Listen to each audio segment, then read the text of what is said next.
Hey there guys, how are we? Welcome back to AFC Game by Game. I'm just going to keep this one brief because I'm absolutely knackered having just got in from the Arsenal versus FC Vorskla game. First of all, the first thing I've got to say about this match is we desperately need to get back to playing Champions League football. 5-10 minutes before kickoff and the ground is pretty much at about, I don't think there were any more than about 20,000 people in there before kickoff.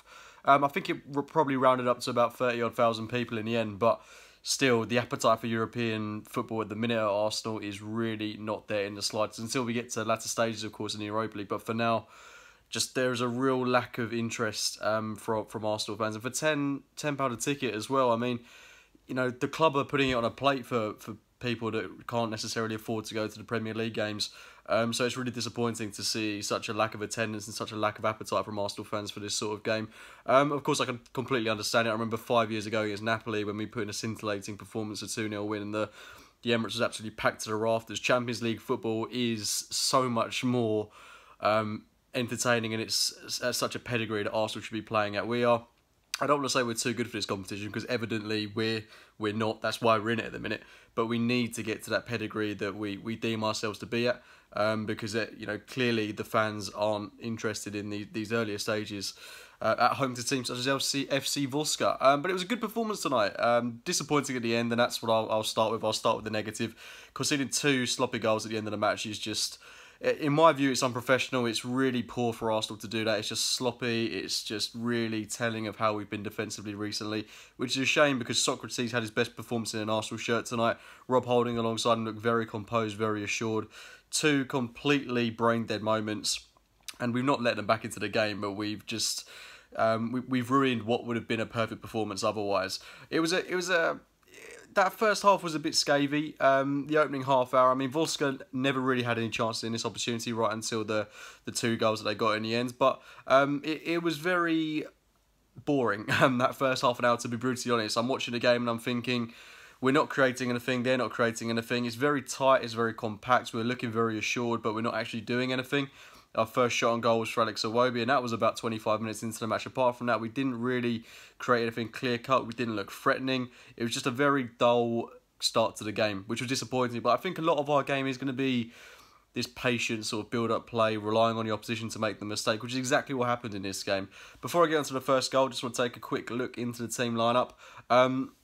Leno started in goal, and despite the goals he conceded, which I don't really think he can be blamed for, 2 absolute worldies on the Vorskla side of things. But Leno put in a really good performance, I think. He didn't really have too much to do with his hands, but what he did do with his feet certainly showed why he's a more sturdy option than Petr Cech. I don't think he's going to be knocking on the door anytime soon in terms of dislodging Petr Cech, but I think give it a few more games, a few more weeks, a few more months, then I really wouldn't be surprised to see this guy playing regularly in the first team for Arsenal. I've got no doubts in my mind that that's going to happen. Just when we see a bit more of him tested with his hands, I think that's when we'll see him come into the first team. But tonight, what he did with his feet, that first pass he played out to Oneni in midfield, just roars of applause from the fans as soon as he did that. I mean, ironic cheers pretty much every time he passed the ball, but he does look very composed. He does look comfortable with the ball at his feet, which is good to see. Yes, it's Vorskla, and they didn't press us in this game at all, so we had all the time in the world pretty much. But it's good to see that he's confident enough to do it on his Arsenal debut, which is really good to see. As well, we saw Danny Welbeck start up front. I thought he had a very good game. Mkhitaryan at times was hot and cold. Iwobi, who got the assist for the opening goal, I thought he played really well. Torreira and Oneni in midfield. Torreira, he does what he's been doing every time he's featured on the pitch, keeps been ticking over in midfield, had that excellent free kick which went just wide in the first half, and he's just a defensive pit bull, and he is looking more and more like a mould of what Santi Cazorla and Francis Coquelin were for us. I'm so excited to see how this guy's going to develop at Arsenal.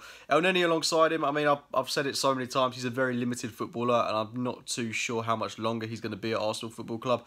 He was okay tonight, but that's all he was. He just, again, he's a player that just keeps things ticking over, keeps things tidy in the midfield, but he doesn't really offer anything to the game. He is very, very limited in terms of what he can offer.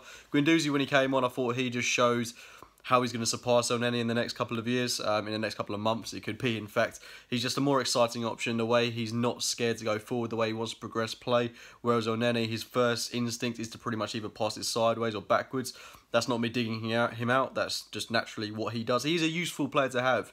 He is a good utility player, but he's just not a great player, and he's not a player that offers a lot to this Arsenal team. I'd rather us take the risk not. I mean, I don't even deem it as a risk. I'd rather take the hit on someone like Guendouzi and see him play more football, get more minutes, because I think he offers far more to this team than someone like El Neni does. We saw Aubameyang start as well, get himself 2 goals. I'm not going to go for every single goal in this instance, but Aubameyang played really well, scored 2 fantastic goals. That second one especially was magnificent. And it was a really good performance from him. Took him off in the second half, rightly so, given that we've got that game coming up against Everton. That'll do his confidence the world of good. 2 goals. Ozil scored again today, 2 in as many for him. And, you know, all round we're looking very good going forward. Smith Rowe came on. He looked really good for the time that he was on the pitch. Nice bit of skill. Almost set himself up for a goal as well. He looks really confident, really not afraid to get involved in the play.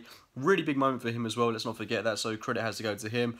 And hopefully he gets a start in the game against Brentford next week, and I hope the same goes for Nketiah, and I hope we see, you know, a few more of the younger players like Joe Willock or say Tutu, Mavropanos, if those 2 players are fit. But for the most part, yeah, really positive tonight. Really good to see Iwobi play well. The first goal that we scored, I think, is going to be very telling of the type of football we're going to play this season. Just waiting for the opposition to make the mistake, as I mentioned before. In this instance, we preyed on them doing that. Brilliant work from Mkhitaryan first and foremost, playing it into Iwobi across to Aubameyang, great finish, and I think that's Unai Emery's style summed up to a T. For the most part of the game, we were camped in their half, and it did look very assured on our part. But 4-2 couldn't have started the Europa League in a better way. Well, actually, we could have kept a clean sheet, but it's 4 wins on the bounce now, and we're scoring goals for fun at the minute. Let's take this into the game against Everton. Hopefully, it should be another win, make it 5 wins on the bounce. Brentford, 6 wins.